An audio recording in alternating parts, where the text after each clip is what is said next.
no one can know the future, exactly what it's all going to look like. And yet, Dan, still, as we move forward, what should we expect it to look like? So Jesus, when he picked out his disciples, picked out a pretty diverse group of people. And I think that today the church can oftentimes operate in a paradigm of really being good at pointing out how we're different from the church next door or the church across the river or the church on the other side of the world. And yet, when it comes down to it, Jesus had disciples that were tax collectors. They worked for the man. Then there was a zealot that wanted to overthrow the man.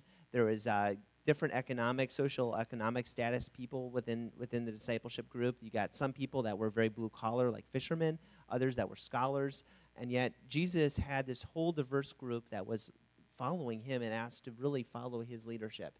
And so as we, as Mars Hill, were considering this, it just became really clear to us that, wow, we are following Jesus here. Grace is following Jesus here. And in fact, our mission of what we're trying to accomplish in the city of Iowa City is really overlapping and coming together. And so if we're serious about calling ourselves disciple of Jesus, we are going to not spend our whole time trying to figure out how we're different than Grace, but how can we come together as Grace and really further advance the work of Jesus Christ in the Iowa City area. And that just became apparent to us that God is leading us to do this, and as we've prayed and looked into it, we are convinced this is where God wants us to go. And so we look at this as, wow, we get the privilege of being able to be disciples alongside another great group of people following Jesus and trying to accomplish that in the greater Iowa City area. Yeah, and privilege it is. Having the opportunity to walk together as churches informally over the past 6-7 years, it just seems like the next logical step, really, in a lot of ways. I think of what